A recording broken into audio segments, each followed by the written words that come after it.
All right, looks like we're at live. Audio levels look good. So, welcome to my live stream on Behance. Today we're going to do something a little bit different. It's going to be sort of geared toward people who are just getting started with the audio video applications inside of Creative Cloud. And we're going to do sort of like an overview of the major applications and what they should be used for in a general way. So many times people will, cling to something they know. So maybe they know Premiere or they know After Effects better, or, maybe even something like Premiere Rush, right? And they just kind of stick with that for everything. They edit all their audio in that particular application. They sequence. So sometimes I see students sequencing content inside of After Effects, and I'm like, no, that's not the tool for that, right? So we're gonna have a look at when to use which application and why, and also we're gonna go through some basics in each one to see, some of the stuff that you would use each of these particular applications for. We're going to primarily cover the major video apps. So if you look in the Creative Cloud desktop application here, any of the apps that are blue like this, kind of like different shades of dark blue, these are all under the audio, video, and motion group of applications that Adobe has, right? Yeah. So anybody who's here live, say hi in the chat. I'm monitoring the chat. I always do. And I always like to chat with you all. So make sure to say hello. And as we go through this, provide any additional insights if you like, and I'll mention them in the stream. All right. So we got Premiere Pro here, which is the professional version of Premiere for sequencing video content. But you can also use it to do things with still imagery, maybe do like some zooms, pans, things like that. There's some effects you can do. There's keyframing and things of that nature. Premiere Rush is meant to be sort of like a cross-platform pared down version of Premiere. So you can use Premiere Rush on mobile, you can use it on your desktop, but the workflow is very sort of focused on getting out short pieces of content relatively quickly, right? We have After Effects, which is a professional video and motion compositing and animation application. So you can use After Effects to create things like titles or specific clips with effects in them that you would use inside of Premiere Pro as part of your sequence, right? So Premiere Pro is pretty much the hub of all this stuff. Everything kind of feeds into Premiere Pro. That's where you arrange everything. These other applications, like After Effects, they exist to do certain particular things, and they do those things really well, but for sequencing and arranging, Premiere Pro is really where you go to. That's kind of where you start. So then we have Animate, which of course Adobe Animate is used for animation of various types, also interactives. You can create all sorts of different stuff with Animate. You've got Character Animator, which is used for live performance capture, animation through puppetry. You've got Audition. So we're going to look at Audition today too, because this is the professional audio editor and audio sequencer and mixer that Adobe offers. And then we have Media Encoder. So Media Encoder is used across all these different things in order to convert or transcode various file types, and also to output your finished or completed work, right? You can find most of these under the video category as well over here. So video, you can see Premiere Pro and Premiere Rush are both highlighted. But down below, you've got Pro Tools for video editing, and then more ways to create and edit, which I really think Animate should be up there with the Pro Tools for video editing, but there's a lot of things that I have disagreement about, right, on how Adobe categorizes some of this stuff. Oh, also, I should mention there's this beta apps area inside of Creative Cloud, and this is available to any Creative Cloud subscriber. So whereas pre-release down here, this is only for delivery of pre-release content. Beta apps will show up for everyone. So if you click on beta apps, you can look at any of the beta apps, and they're mostly around the audio video tools. So Premiere, After Effects, and so forth. But Photoshop, Illustrator, and InDesign are all now part of this too, which is kind of neat. So give that a look if you desire. So yeah, let's get going with the actual workflows that we're interested in looking at here. And let me just check. Yeah, nothing in the chat yet, but feel free to say hi. And let me know how you're doing, what you're working on, stuff like that. All right, so inside of Premiere, pretty much what you want to do straight off is just create a new project. As I mentioned before, Premiere is really the hub application that you're going to use to edit and sequence your video content, your still images, and even things like your After Effects compositions and your content from Adobe Audition, right? So let's go ahead and create a new project. That's the first thing we need to do. Oh, and there's Animate. So as I mentioned, you can use Animate to create content, export it as a video, and just bring it straight into Premiere as well. But let's close Animate. I'm actually not going to use Animate today. So here we have a new project that we're creating. I'm going to give this a name. Just call it AV project. Very, very distinct here. So you've got a number of different things here that you can choose from under the General tab. Display format.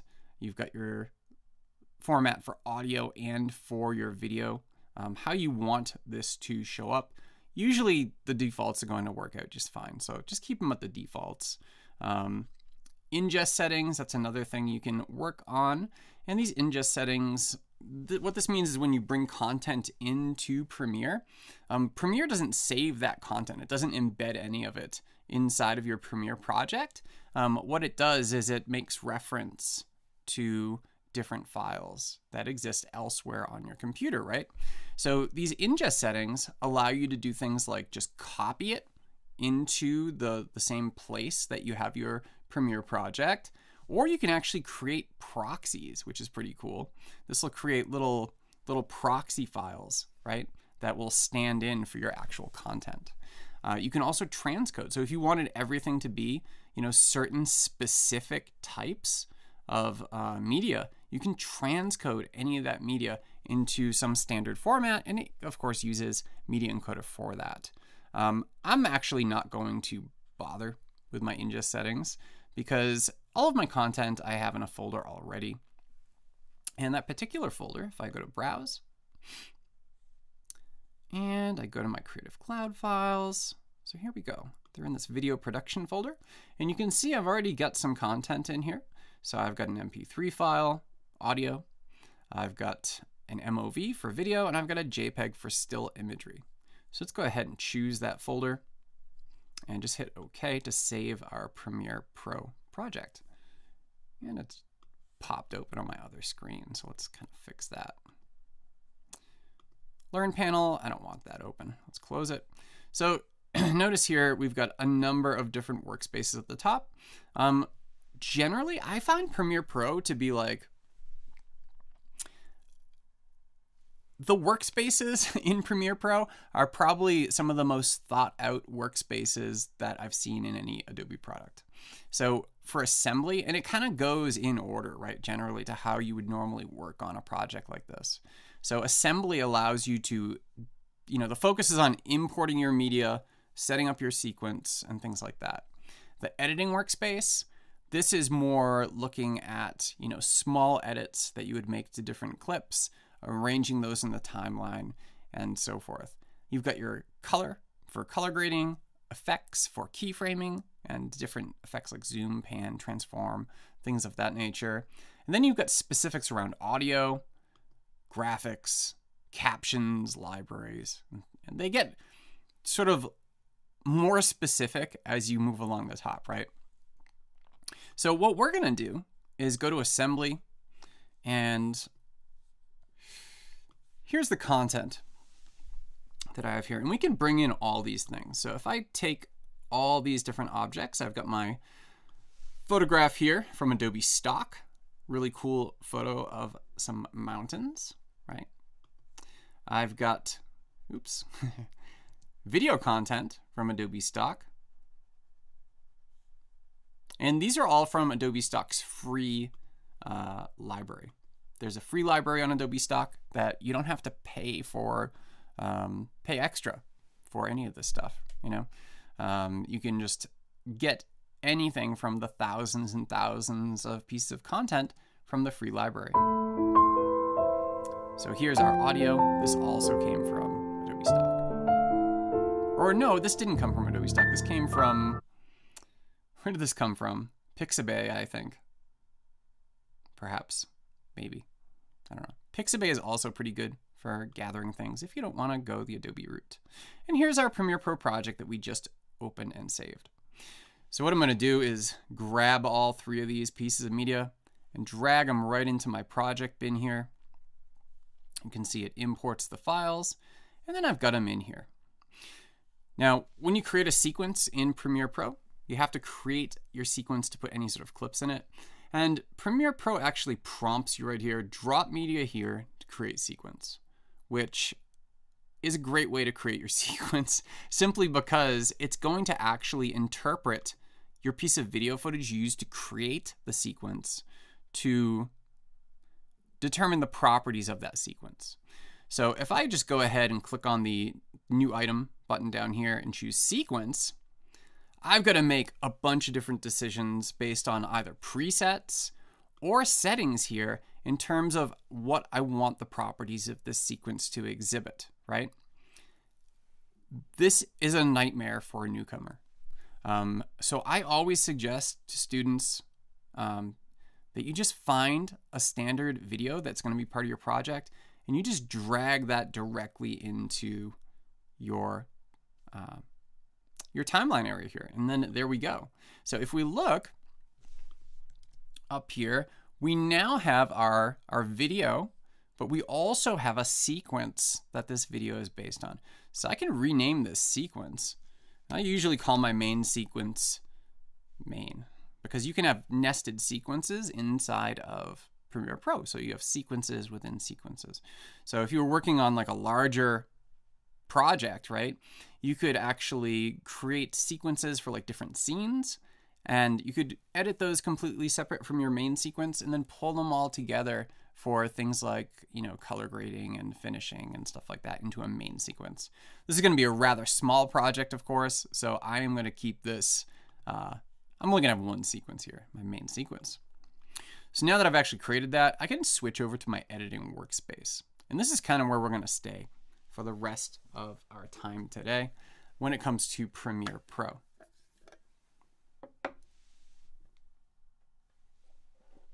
So inside of the editing workspace, we can do some additional stuff. We have this source window here. So you could grab and place any of your content in the source viewer.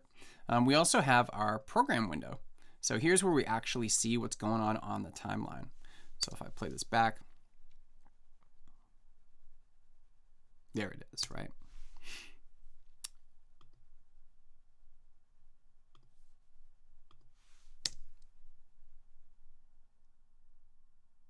Pretty cool. So what you can do here is you can, of course, edit your stuff. But the idea behind this is you are going through and you are previewing stuff, but also assembling your content on the timeline. So I've dragged all of my different clips onto the timeline. I've got a video clip, I've got a still image clip, and I have an audio clip, right? So I could even move these around. So like maybe I want my Adobe Stock image to go right there at the beginning, then have that. And look at that. We've got a ton of audio here. It's very lengthy.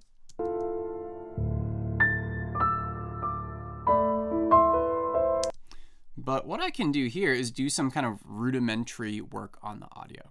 So this is where sort of the hub aspect of Premiere Pro comes into play, right? Let's actually go to the beginning and make sure this is where we want our audio to begin.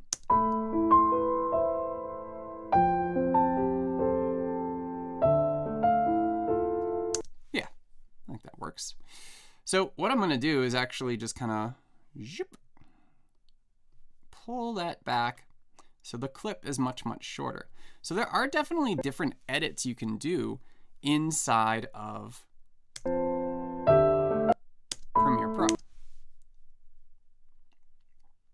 So what I can do here, let's see, if I right click, you can see right there, right click on my audio file, there's a number of things we can do, and one of those is to edit clip in Adobe Audition, right?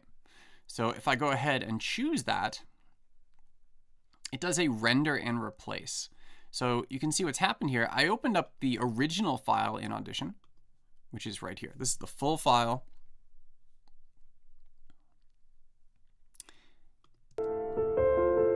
We can jump along here. Full file. It is like 2 minutes long. And then this is the little file that just got rendered and brought over from Premiere Pro. So it almost works like dynamic link in a way from that we'll see with After Effects, right?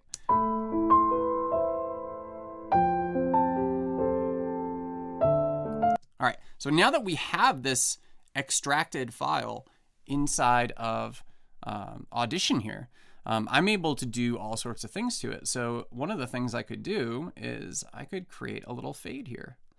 And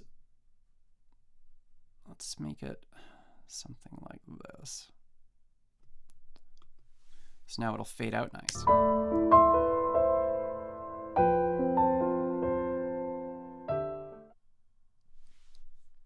So you can do any sort of edits you wanted to this inside of Audition, right? You can use your effects rack. If I wanted to put some effects on here, like maybe, let's do some reverb. Tick, tick, tick, tick, tick.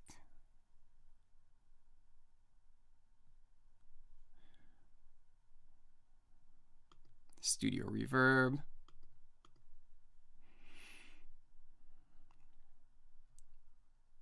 And gosh, I don't know, Great Hall. Let's see how this sounds.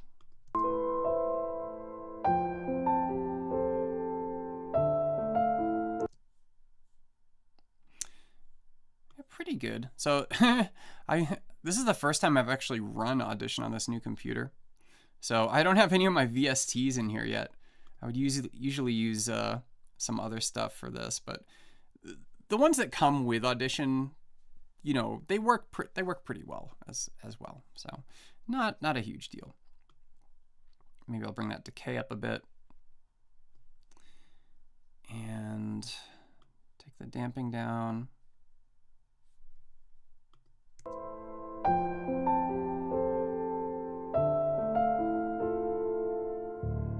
Okay, cool. So what I'm going to do is, now that I've got my fade in there and I've got my effects applied, any sort of tweaks that I have done, I need to go ahead and save this back. So when I do a Command or Control S, Audition tells me that effects in the rack will not be applied to the save file. If you want to apply these effects, press the apply button. So I'm like, oh, okay. So I'm going to cancel that. And right over here in the effects rack is a big apply button. So make sure if you apply any effects that you actually apply the effects. And as soon as I do that, you can see it actually removes the effects from my effects rack, right? And it actually applies them. So now if I save, there we go. You can tell it's saved because the little asterisk goes away. And actually, let's fade out that end a little bit more. Yeah. All right, so this has been saved. So, whoop, if I go back down into Audition,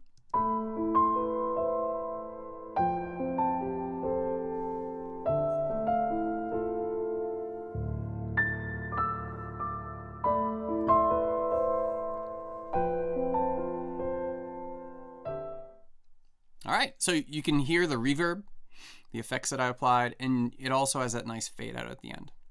So, you know, you could do some of this stuff inside of the audio workspace as well.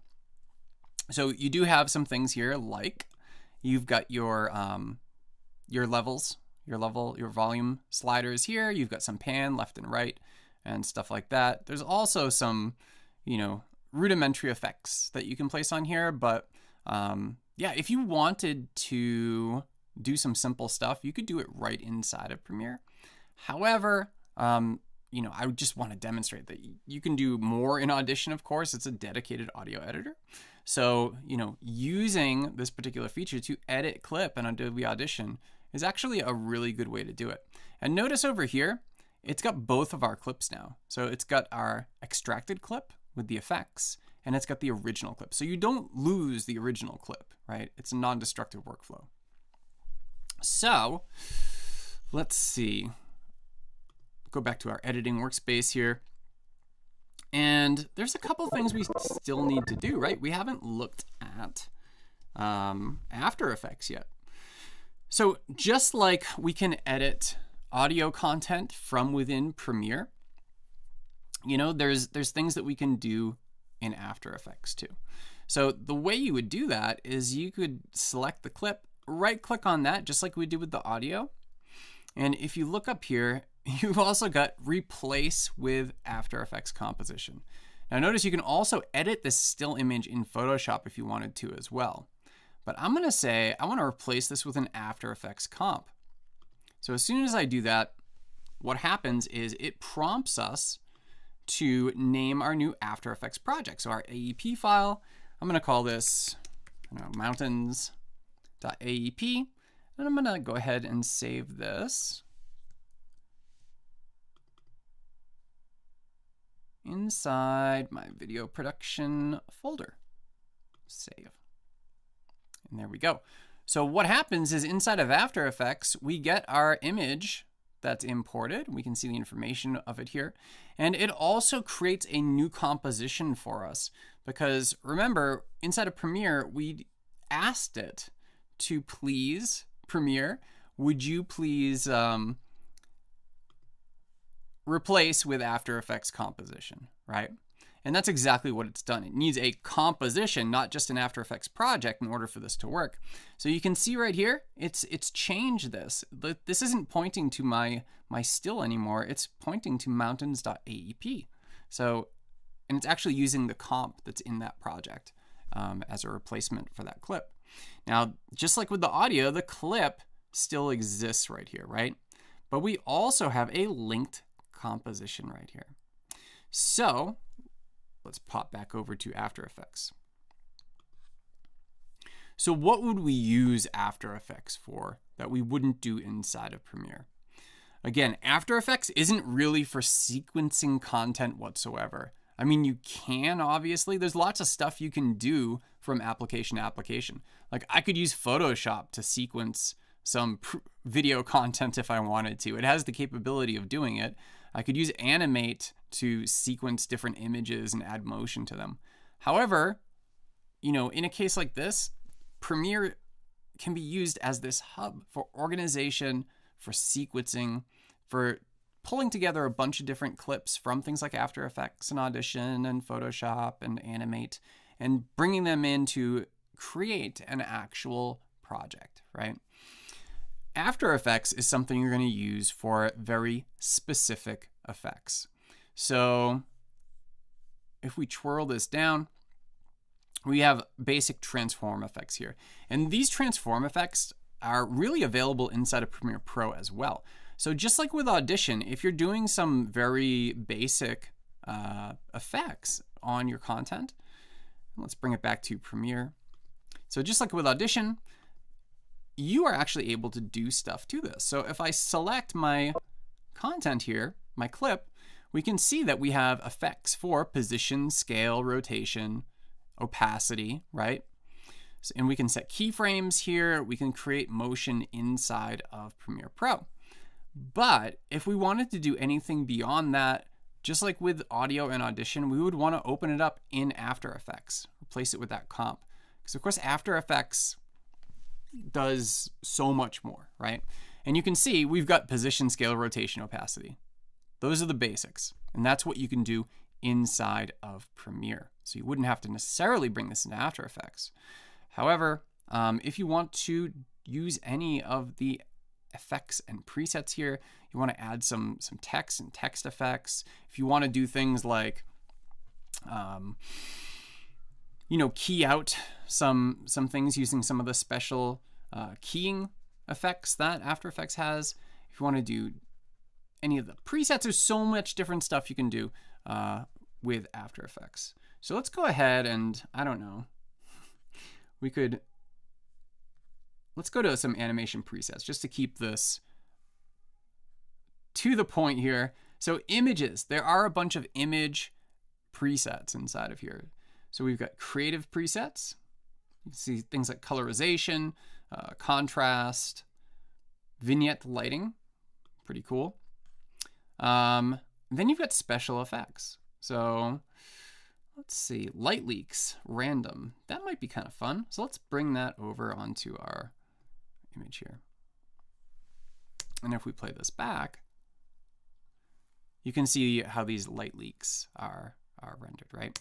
And not only that, but now we've got all of these additional effects that we can work with either in the effect controls in After Effects or down here. So for one thing, let's change the color of that light, right? Maybe we want to make it more autumnal. So it is autumn after all, right? And we got our blend mode here, how it applies the different stuff. So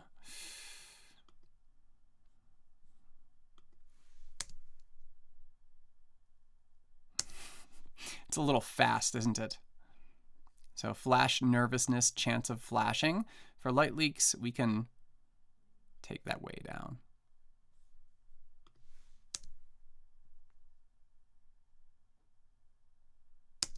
Something like that. And actually, let's do some simple transforms in here too, right? So I've got my transforms down here. Let's go ahead and transform scale and position. That adds little keyframes. Oops. Stupid little dock. I'm going to move those keyframes way back to the beginning. I should have moved my playhead first.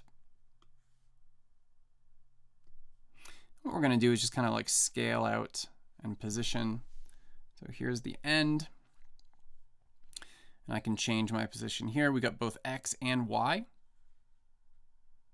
So let's move that up. And let's scale it down a bit.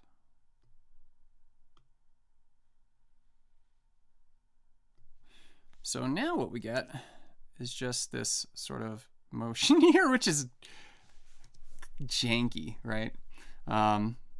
It's not the best. Let's add some easy ease to both of these. That'll smooth it out a bit. So keyframe assistant, easy ease.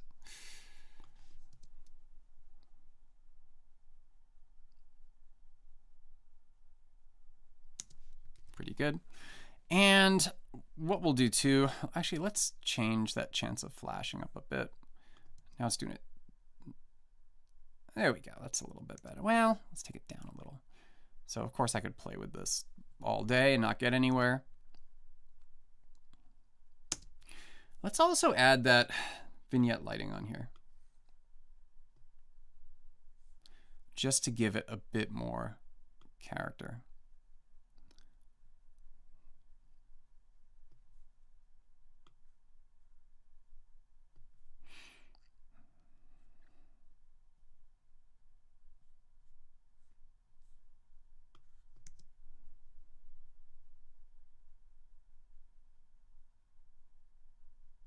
Yee, that's a bit severe. There we go. All right, so there we go there. We could always change the ramp to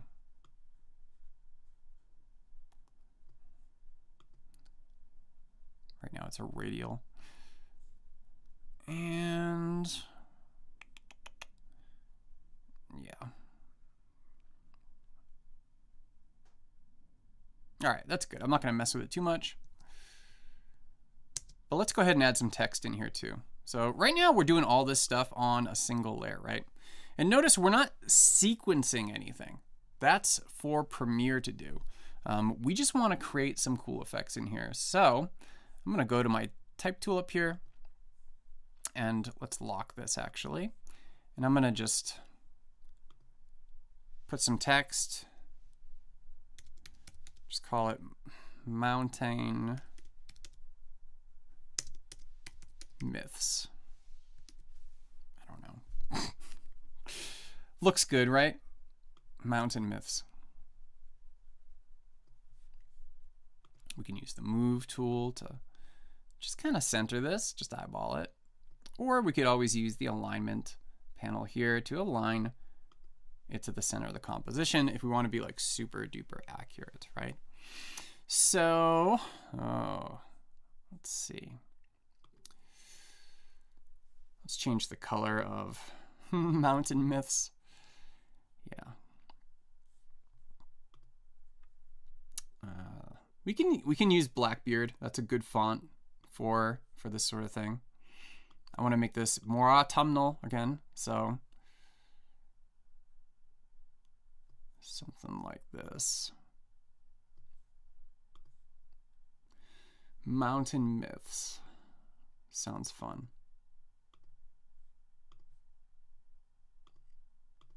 There we go. Make sure that's aligned. Yes, it is. Okay. So we got our Mountain Myths right here. And now what we need to do is find a text effect. So I want to bring this text in. And for that, we're going to go to our animation presets again. And there is one for text. I want to animate my text in. So let's see. Test some of these out. Sure. Why not? That's a good one. Okay. Gosh, I almost think, let's put some kind of a shadow on here.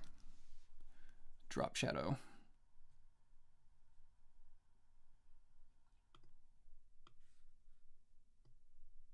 There we go. That's going to make it look a little bit better. More distinct, right?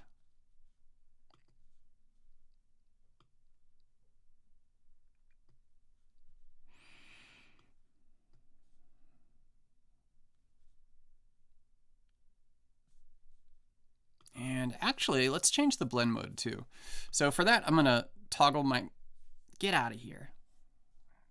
Get out of here, Doc. Hey, Chris. Thanks for joining today. Doing some Mountain Myths. Yeah, so anybody who's just joining, like Chris, what I am doing, oh, and gosh, by the way, if you haven't registered for Adobe Max yet, go and register. It's free, it's remote, so you don't have to travel anywhere. And Chris, who you see in the chat here, Chris Georginas, is doing a session on Adobe Animate.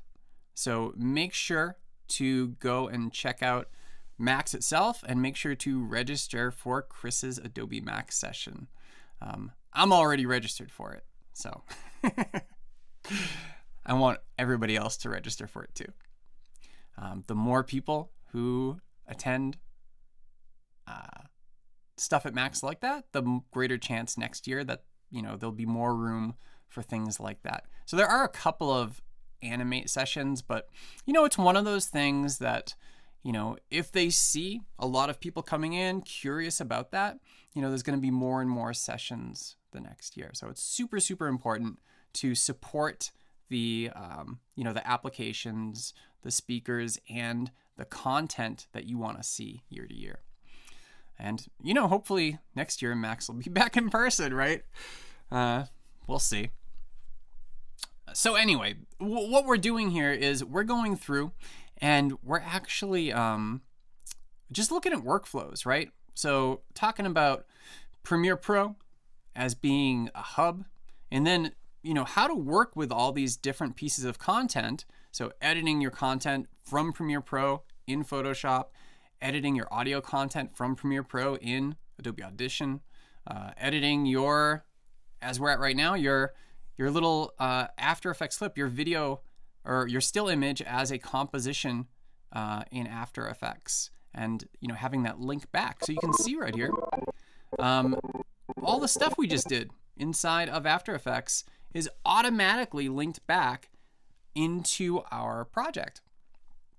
And you can see this is where we really want to sequence stuff. We want to use Premiere Pro as a sequencer, as an editor, as an arranger. That's what it's really good at. And, you know, After Effects is really good at other stuff, right? And, you know, one of the major points to this, and again, like I said, I see it all the time with students, you know, if they're used to After Effects, they try to sequence in After Effects. So, or, you know, they bring their audio inside of After Effects too, and then they have problems with the audio, and it's like, yeah, I mean, you can have audio in After Effects for sure, but, you know, if you're doing a project that's more of a sequence of things, you really want to use Premiere Pro for that. So let's see, what else do I want to do here? I thought there was one more thing I wanted to do, but I guess not, because I can't remember anymore. Let's go back into Premiere Pro. And yeah, we got our mountain myths. All right, so just to finish this up here, you can see that we've got this like really sharp transition here. So I definitely want to put some kind of effect on here. Now, you don't have to go to After Effects for very basic effects like transitions. So if we go to the effects panel here, we can see we have audio and video effects. And we also have video transitions. So we want to look at a dissolve. And I always like dip to black. Some people do a lot of cross dissolve. I like dip to black. Oh, look at that. Insufficient media. So if you ever see that, what that means, and I'm gonna hit OK here and undo. What that means is the start of this clip in the sequence, there's not enough video content to kind of overlap with the transition that you created. But that's okay, because we can always just remove some of that and then resequence it. And you'll notice here the little indicator goes away, right? So let's go ahead and dip to black again. Oh, come on, buddy. Now he's like, I don't wanna.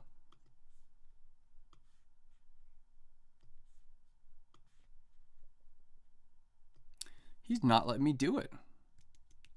Oh well. I don't want to waste too much time on that, so I'm just gonna repeat those frames. Who cares? Oh, it's not even noticeable. Look at that.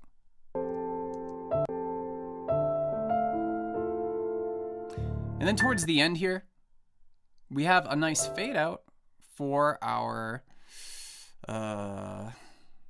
audio content, right? But let's fade out our video too. We're gonna do another dip to black. So now, let's see the whole thing, right?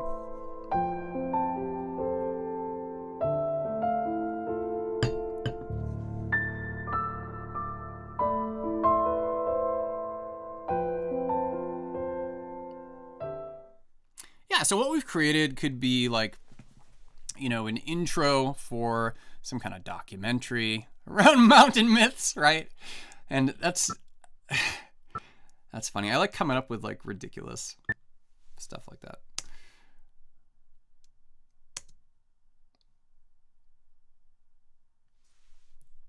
Anyway, yeah, so that's basically what I wanted to go over today. This is actually the last one of these particular pieces that I'm doing.